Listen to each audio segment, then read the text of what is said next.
What do coaches entirely suck at? Dick. Apart from dick.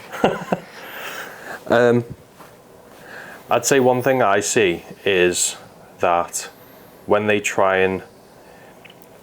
think branding essentially means what colours they have within their logo, or even just like the background colour of a post, and then they try and cram that down like their followers or prospects sort of throat with absolutely everything. So whether they've got like a word in their logo, like let's say physiques, and it's written in a certain font, everything then content wise is written in that font, and it might be completely like illegible, like you can't read it.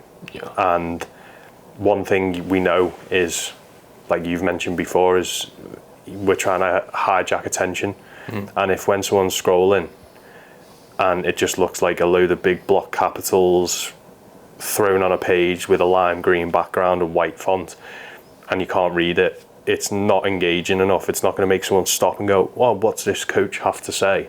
It just makes them swipe past.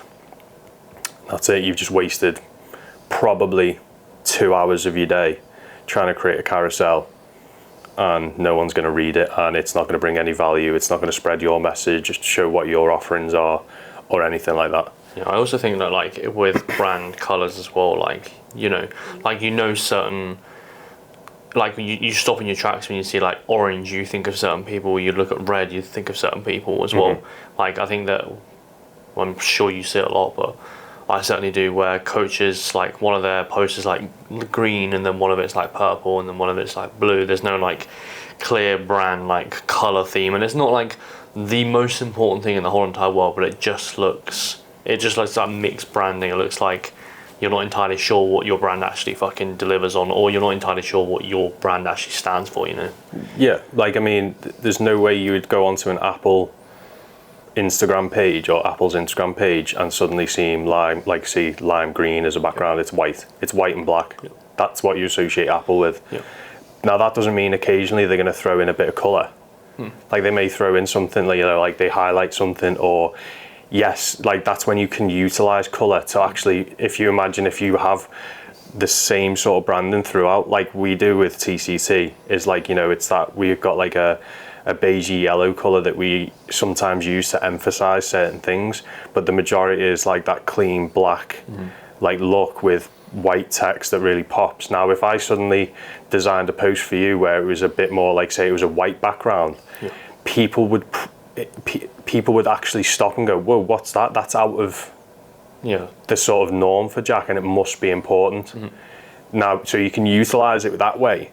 But when it's just sporadic and it's like you say, you've got green and orange and red and yellow and all this type of stuff, it looks like a kid's crayon pack. I also as think opposed to that anything else. Coaches with a font as well, they go towards this like font that looks really like, I don't know how to describe it, like really curly, really like almost cursive. Like handwriting. And you can't read shit. No. You can't read it for fucking shit. To be honest, I don't even know why that font exists.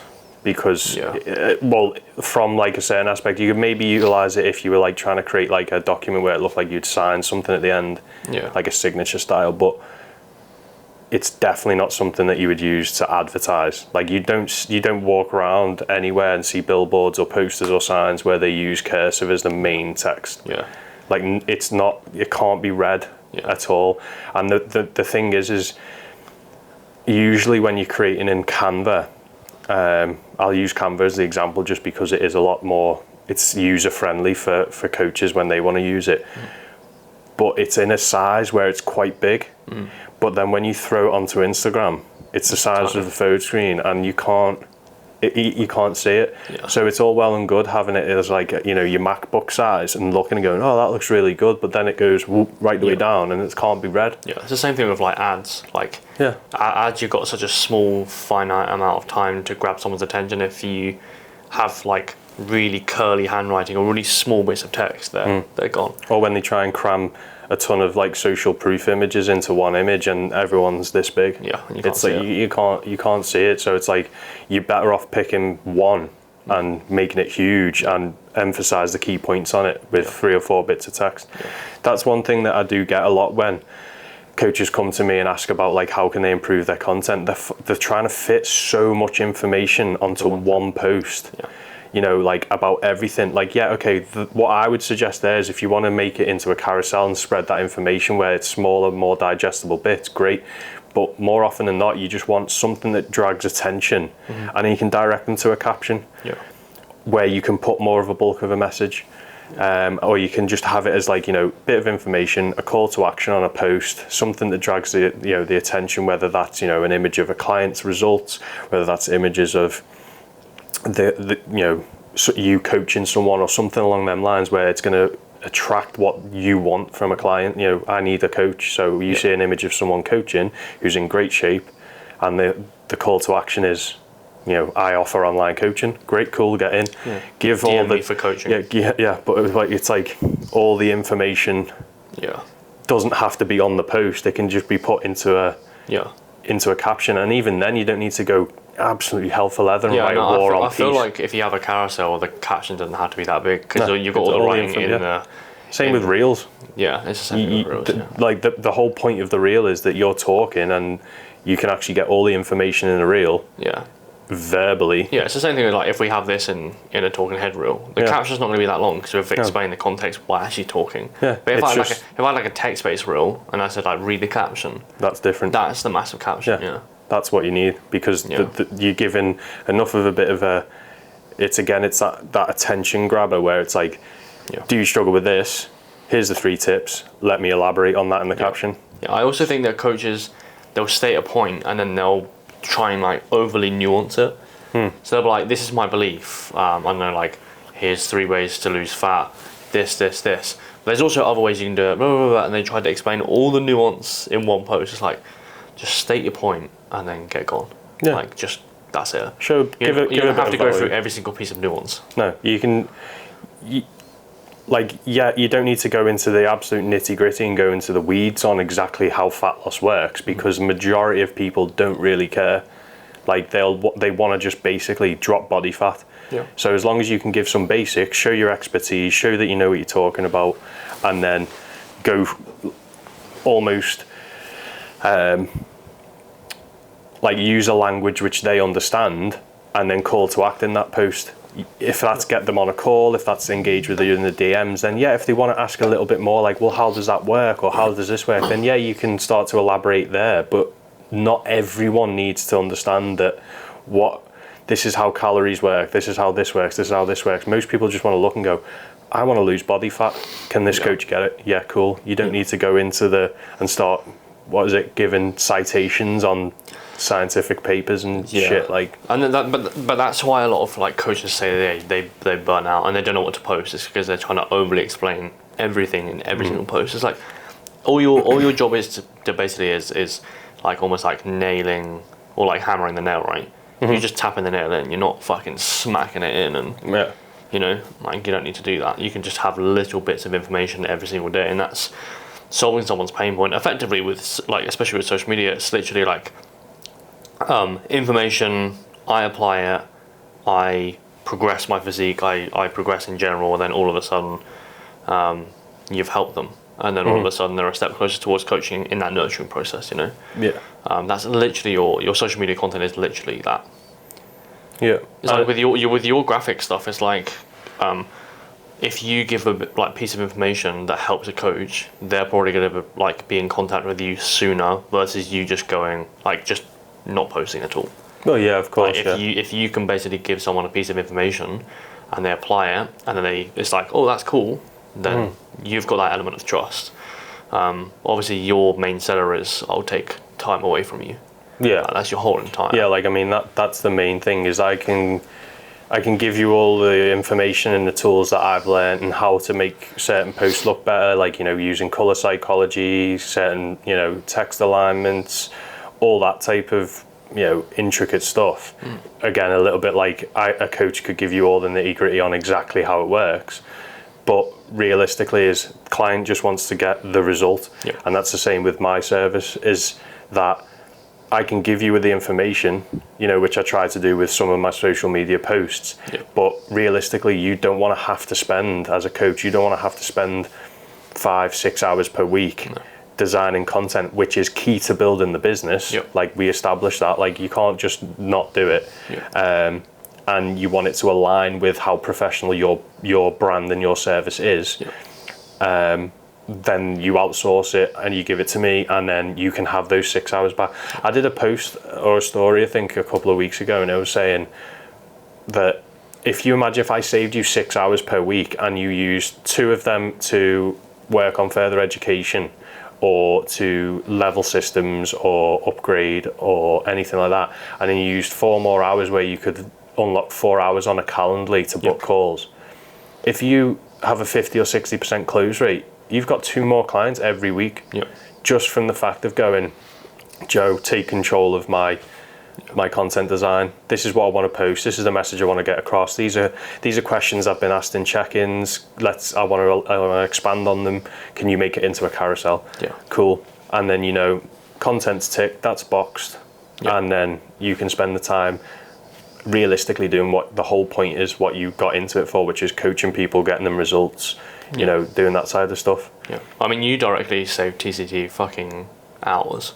Yeah. Like hours and hours and hours every single week, and I don't have the capacity to do that. Mm-hmm. But TCT wouldn't be in the position that it is without hiring someone like you, because I don't have the capacity or time to basically go and make I'll be very real. Like, I don't care about text alignments. I don't care about the fonts, and that's your thing. Yeah, that's my thing. Yeah. Yeah. So like, you care about that a lot, and that's why TCT's page always looks pretty fucking shit hot. But like, yeah, you directly save us fucking hours and still progresses the business. Yeah. And that's the whole point. That's why your service really exists. That's why I like your service. So. Yeah.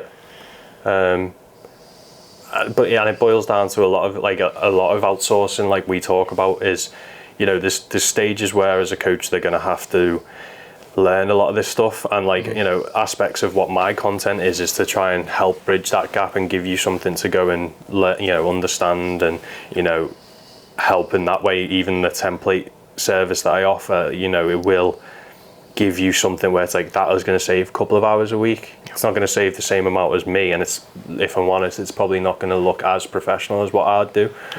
But once you get to a point where you're then consistent with your content, your messaging is consistent, your service is like shit hot, you know, you're looking into email marketing and you're progressing the business that way. Once you get to a position where, you know, revenue sits in a good place, that's when you go, right, I need some time back to then push into other areas to push it on even further. And that's where it's like, right, videographer, copywriter, graphic designer. Like you've spoke about this numerous times. Yeah. And we see that with the TCT coaches, is obviously once they go through, you know, the systems that, you know, the TCT formula that we have in place, is once they progress to that stage, is that's when you're saying, right, you're in a position now where you can get X amount of time back from content stuff. Yeah.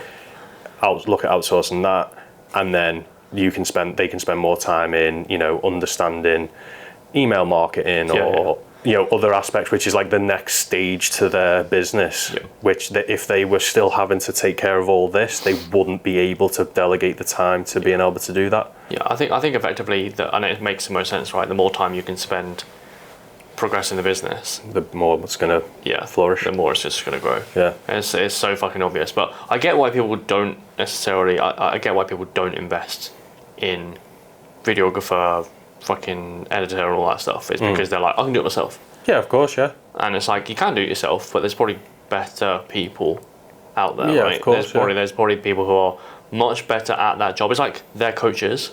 Yeah. And technically your clients could do it by themselves. It's exactly literally the same. that. Yeah. Yeah. It's like essentially a client has come to you and gone, I can train myself, but I would rather outsource all my thought process and time to you to tell me what to do as a coach. That's it. But coaches won't see it the same. Yeah. Yet they tell everyone, you know, it's the accountability or it's this. No, it's essentially the knowledge that they've gained over the years of coaching, the results they've gotten, the time they've done it.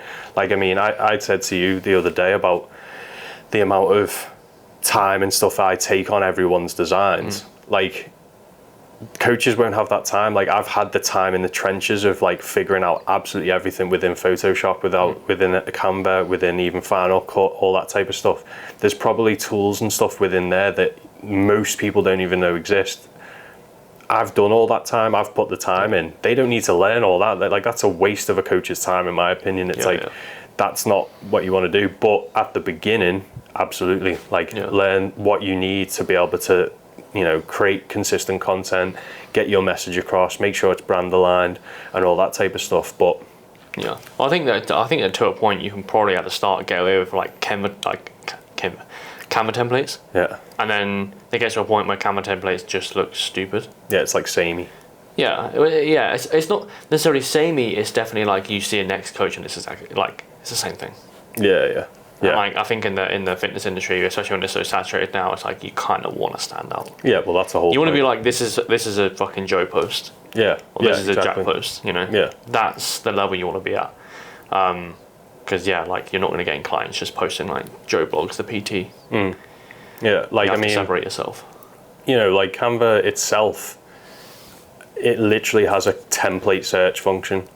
And the amount of times when I get an inquiry from a coach and they'll say, I'm looking at doing, you know, I want to level up my content, or, you know, can you give me some advice on my content? And I'll look and I go, I know the exact template they've used, and they've literally just gone, oh, I'll change the background color to blue because that's my brand color. Yeah. And it's like, but Billy, the coach that I've just literally signed or whatever, has got the exact same template with a green background. Yeah. And it's like, so people aren't stupid. They're going to start to go, like, I mean, how many times do you, like, I saw it the other day and it was like, I think Samsung had released a watch and it looked exactly like an Apple Watch, and all I did was like, wow, Samsung's copied the Apple Watch.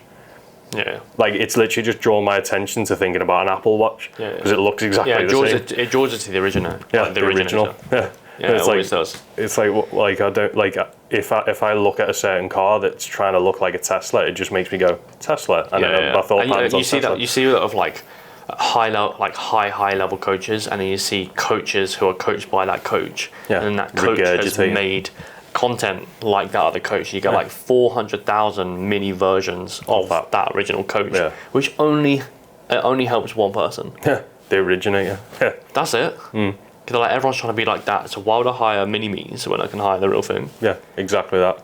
Like £175 a month or like $250. It's like, I'll just go to the original guy. Yeah, $250 because he's coached this guy anyway. So why not just go above him? Yeah, I mean, and it is a little bit the same with content. Like, I'm not saying that you can't use other coaches or other areas and go, wow, that was a really good post. But I always think, put your spin on that. Like, how would you describe that? How would you talk about that with a client? Yeah. Or a client might even say, oh, I've seen such and such's post. What's your thoughts on it? Yeah. How you talk to them, that can then be turned into a post, into a reel, into anything like that. But it's got to be in your way, and it's got to be in how you would describe things. Like the way another graphic designer might talk about Photoshop would be way different to the way I talk about it. Well, you have your own opinion and bias. Yeah, exactly. And I think that's what a lot of coaches need to get a little bit more back to. Is, I'm not saying be like really like out there with opinions and stuff like that, but have them. You know, if you think, I don't know, cuff lateral raises, you've never ever felt any good with them, you'd rather just do, you know, dumbbells, and, you know, make a post about it. It doesn't mean you're right, it doesn't mean you're wrong. It's your opinion. Everyone's entitled to one, and you can have one, and that's also a good way of having content, because then people who have an opposite opinion will engage with you. Yeah. And you can have a discussion. It's not an argument, it's a discussion. You can have a discussion about it. You can maybe pull them in. And I think the reason why people don't post like that is because they think they're going to get a lot of backlash. Yeah. And that's it. I've had backlash in the fitness industry countless times with some of the biggest names in the fitness industry, and never ever dented my business. No. I mean, if they went, you know, if they threw the, what was it, like the toys out the pram, and they draw attention to you because they're having a discussion with you. Yeah. Like, what's the saying? Like, any publicity is good publicity, or whatever. Like, like if, you know, if you post something and someone shares it and said, like, this is why I don't agree with it, people are still going to go to the original post and look at that person. Yeah, you don't have to cause arguments, but at the same time, if you have strong opinions on stuff, like, don't hide it. Yeah. Like one of the biggest fucking examples of this is that Eddie Abu. Yeah. He's like literally made a massive name for himself, and whether you like him or not, and whether you agree with his opinions, like he's got eyes on his page, and he's probably making a fair bit of money as well. Yeah, exactly. Yeah. He's a prick, Yeah. but who cares? Like, Yeah. you know. But yeah, I think when coaches, when they make content, they try to make it so fucking vanilla and bland, just to like settle in, just to like. This is the common opinion on things, and I'm going to make a post around it. Yeah. That's why you get all these coaches who make like, this is how to increase your water intake, and this is how to track your calories, and just like really vague vanilla shit. It helps no one. No. And yeah, it's like, how can I word it? Like, how many times have you seen a post like that? Like, think about it. It's like when it becomes so common, like nobody's going to want to read it, and it might be that your post is actually the most accurate, the most detailed about water intake compared to someone who says you want to aim for X amount of body weight, whatever, blah blah blah.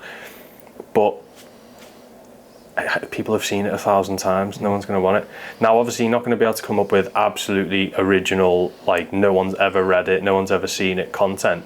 But if you deliver it in a way which is completely unique to you, to your brand voice, to how you deliver it, people will consume that, and people will start to gravitate to the person who's delivering it, as opposed to just, they've got a really cool infographic. It's like, well, actually, if you deliver it in a way, that resonates with people and actually aligns with sort of your brand message, then that'll get more people on, more people looking at that post, and especially more, the audience will start to become more of your audience as opposed to just a generic sort of fitness audience.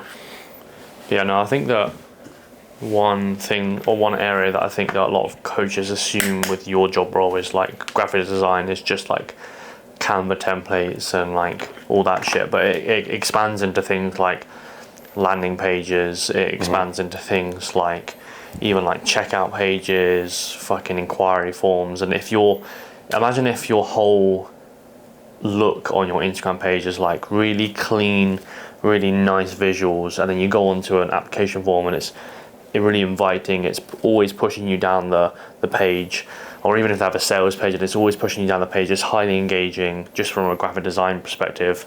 The actual copywriting is shit hot. Like a coach who just like throws together some bits, Google form and like really generic Canva templates, versus a coach who has invested in a graphic designer who has made the page look absolutely fucking incredible, the content's outstanding, and then their inquiry form consistently pushes them to the inquiry submission. Like, who's going to be better off there? I mean, like even conversion pages, like even if you have like a really snazzy conversion page, like, and you just sit on that conversion page for a little bit, one that's just very like shit versus one that's like absolutely outstanding from an actual visual perspective, you're probably more likely going to have a conversion from that versus the one that's shit. Yeah, of course. Not all the time, but mostly. But like we always get told, don't judge a book by its cover, but everyone does on social media.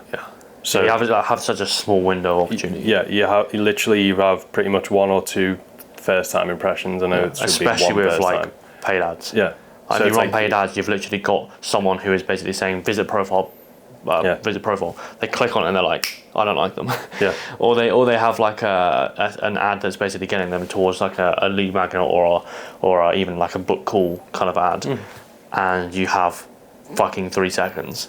Yeah, literally. Yeah. And the thing is as well, like that. Like I've done it loads before. Like if I see something advertised and I click on it and it's really like muddled, it doesn't look great, it doesn't even look like the same thing, you almost question, have I clicked the right thing here? Double question. Yeah, it's like if I saw like I don't know, like running shoes, and I clicked on it and it took me to like an outdoor mountain warehouse type thing, I'd be like, have I gone on the right thing? you know, or if Or it doesn't, even just like brand colours. brand colours, yeah. If it's like, you know, everything on that page is orange and then suddenly I click on it, it's like white or lime green. I'm like, have I gone to the right thing? You question, especially this day and age where things are getting linked all over the place and it's like scams and stuff. It's like you want to create that first impression has to be, this is my brand. People are aware of the brand colours, of the style, of the messaging, and then the further on down the funnel they go, once they click through into forms and once they click into, you know, landing pages and stuff, it's all aligned. Yeah. And it has that cohesion and also that professional, like the professionalism throughout. Like it doesn't just like, it doesn't start with, oh, their Instagram looks pretty and then the rest is absolute dog shit. And, you know, it's got to go all the way through, even to the point of once they sign or book a call, the thank you message and everything that pops up looks the same. Yep. Like there's nothing worse, I think, when I hate it when if I go through people's like process and I look and then it's just like a generic like type form response. Yeah. And it's just branded like type form. Like I understand there's a fee to it to make it like look like you, but that could be the difference between someone actually jumping on the call with you and buying your service. Yeah. Like it could be. And I also think with like the like type forms and Google Forms, people try to get as much information as possible out of that Google form and type form. So they're like, I don't know, like I had it the other day where one of my clients is like, they're talking about like, what's your current height, what's your current weight, and if you do that, they're gonna have to go away from the form and fucking measure themselves. So they're gonna go, I can't be asked doing all this. Yeah, I would literally, my ideal inquiry process, inquiry form is it has to look the part, it has to be in brand colours. It has to have minimal information. It has to collect minimal information. So name, number, the email address or the email address number, and then also like what's your goal? Yeah, reason for contact. That's it. Yeah.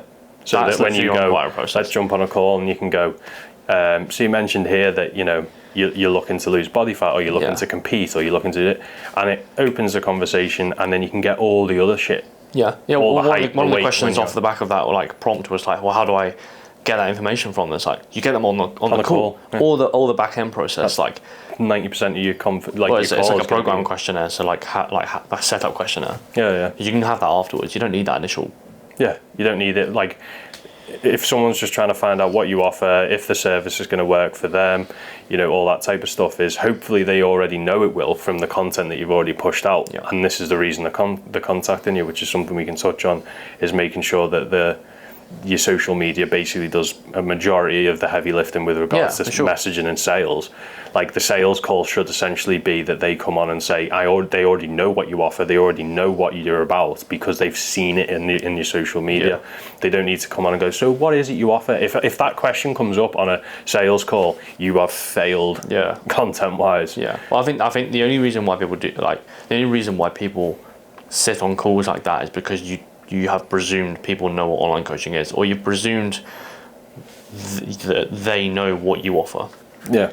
And it's like, so you sit there and you watch me work out through Zoom. Is that what online coaching is? And it's like, no. If you have like, so what actually do you offer? Or you're talking about things like, so do you know a bit about what we do here? And they're like, I know exactly what you do. Yeah. I just need to explain a few things, and then that's it. Yeah. Like that should really, like your marketing should do a lot of the heavy lifting. And for most coaches, they suck at sales.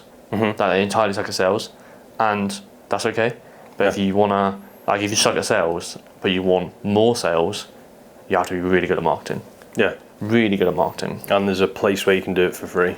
Well, free as in, it's going to cost a bit of your time, but you know, you're not having to pay to use social media. No. You can put out exactly what you do, like what your offer, what your services offer, all that type of stuff, and how that would help people and how it relieves pain points. Yeah. You can even go down to the point of like showing a behind the scenes on exactly how a client's journey is. Yeah. Like as in from call to first session. Yeah. Like, you know, how you onboard them, what they get, you know, like, is it a Google sheet? Is it an app? Showcase all that type of stuff. So people can literally come into the call and go, they'll tell you, they'll be like, so everything is done through the app, isn't it? And then you can elaborate on the app. You can then personalize it. Like, this is how we would use the app to achieve your goal or to relieve your pain point. Yeah.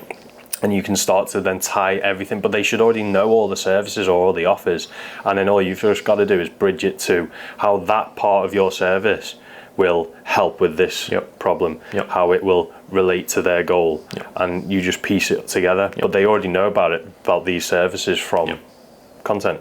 Literally, that's literally your entire goal of marketing is to get them to understand exactly what you offer. Like, again, we'll link it back to Apple. Like, if you go into Apple, you know what they sell. I can hazard a guess that you know exactly what they sell.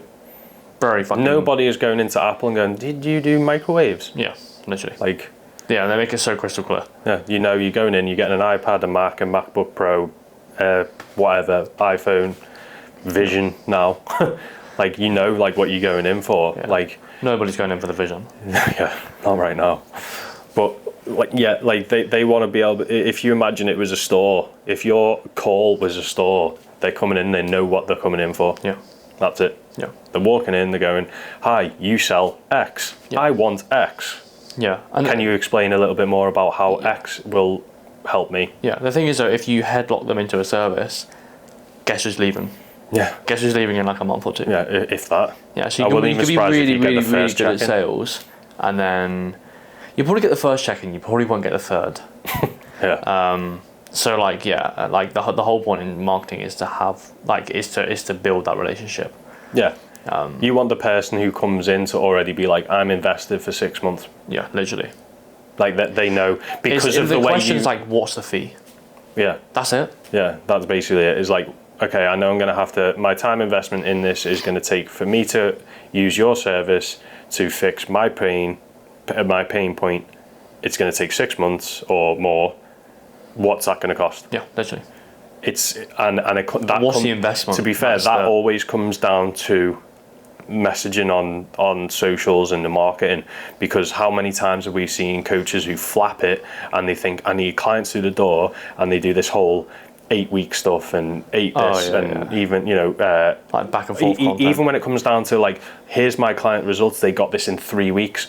All that's going to do is attract people who think, I can get something in 3. I can get my result in 3 weeks, and when they don't, they're like, this isn't for me, and they dip. Yeah, the first stage of like client retention is literally your marketing.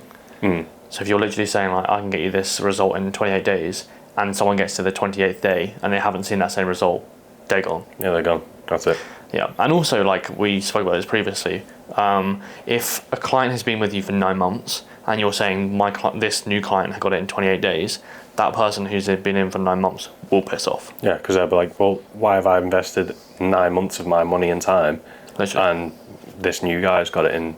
Yeah, like, are they getting something I'm not? Yeah, they're gonna get pissed off. Fear of missing out is going to make them really annoyed. Yeah, they're going to be like, well, you're obviously giving them more than what you're giving me. Yeah, literally. And yeah, but that again was like, we had a conversation with a couple of the TCT coaches where we said, we sort of reviewed a bit of their content and stuff, and it was a case of the way they were sort of, it was almost like they put their ego first. So it was like, kind of like, look how good of a coach I am because I can get this result this quick. Yep. Whereas I think if you flipped it to the other way of, I've been working with this client who had never been to a gym or didn't have the confidence and this, that and the other, and over the last 6 months, we have established, and then literally, it might not be that they've dropped the 25 kilo that they want to, but they've developed better eating habits. Yep. They've now got a confidence going into the gym. They don't miss sessions. They've built up from 2 or 3 sessions a week to 3, 4, 5, all with guidance. They've avoided injury. They've avoided burnout. They enjoy what they do. Like, they're all the things that you should be marketing or talking about on social media. I don't think, well, no coach wants someone who comes in for 28 days and buggers off. No. You don't want a revolving door as a service. You want people to come in, stay in, get the results, and flourish, essentially. And if you can create that story and that messaging through your social media, then you'll attract the people who are going to be like, I'm in this for the long run. Yeah, I'm in this for you'll attract more people like that. And then also, if you actually if you get people results and you explain how you did it, you'll get way more people who want that same thing. Mm-hmm. Like coaches don't lean in enough on like what the service actually entails. So we improve this, we improve this, we improve this, we do this all the time. This is what our thing is. Yeah. And it could be like, I got them shredded for a photo shoot and this is how we did it, blah, blah, blah. Or it could be they wanted more confidence, we got them more confidence, I sell confidence. Yeah. And it could literally be that. Yeah. But I think that what like a lot of coaches do is they fucking have like daily check-ins or they have like weekly check-ins with people, and then they entirely like a 20-week transformation. So they've checked in people for 20 weeks or checked in this person for 20 weeks, and then they just throw out a like, here's client Ben, they lost 4 kilos in X amount of time, or they lost 10 kilos in X amount of time. DM me coaching. And they entirely fuck up that whole 20 weeks, because you could have used that piece of social proof to go and leverage more people by just simply having a shit hot piece of copy. I've spoke about this to you before and to other coaches, and we discussed it yesterday, is everyone is very selfish.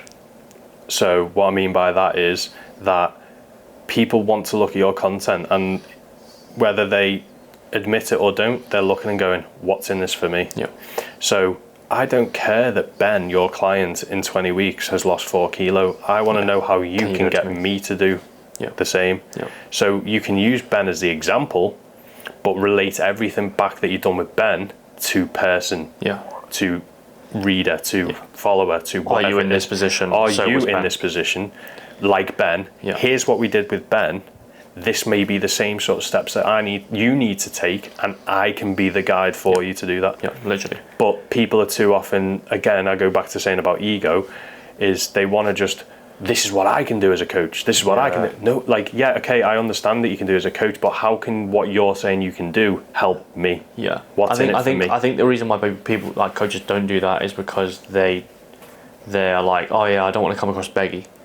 I don't want to come across as too, like, I feel like all I do is like post about my clients all the time. I don't want to come across beggy, but then these are the same coaches who are like, I need clients through the door now. Yeah. It's like, yeah, but you're going to have to sell. Like, you're going to have to. You're moaning about being in a position by, like, I have no inquiries, it's really hard to sell, and then you're literally doing the polar opposite of what it takes to actually sell. Yeah. I also think that people, a lot of coaches know that services out there, I'm not other coaches, I mean like services likes of, the Herbalifes, the Slimming Worlds, the Weight Watchers, these sort of things. They're the ones that are ramming it down your throat all the time. Yeah. And you know that that's not going to help these people. So if you don't promote the real help, if you don't say this, I'm going to show you exactly how I can help, and this, and what you say, like, it feels beggy. It's not begging for clients. It's actually helping them, because otherwise, if you're not a service that's existing and they're not aware of you, they're going to go down them routes. And they're going to be the people who end up with eating disorders and overweight and depressed and all that type of stuff, because they've gone to Weight Watchers and every week they stand on a scale and they feel absolutely shit about themselves because Weight Watchers are in everyone's fucking feed who's not looking at losing weight. And they have the ad budget to be in front of everyone's fucking eyes. Yeah. So why wouldn't you be like the people, like, this is my service, this is my service, this is my service? Because ethically you're the better choice, actually, because you actually care. Like, you're actually a one-to-one coach. You have the knowledge. You're not just a massive big conglomerate who's gonna basically just want you to pay £5 a week or whatever it is to step on a scale in front of a bunch of random people. Like, I'm sounding like I'm going off on that, but there's loads of different companies that do it. Or even shit Juice coaches. Plus, and you're a really good coach, and then you are basically, by not promoting your service, everyone's going to be a shit coach. Where you're like, well, I'm better than that coach. Yeah, but they actually fucking promote their service. They're calling to act every single day, and they're doing this every single day. So, cool. Peace. Done.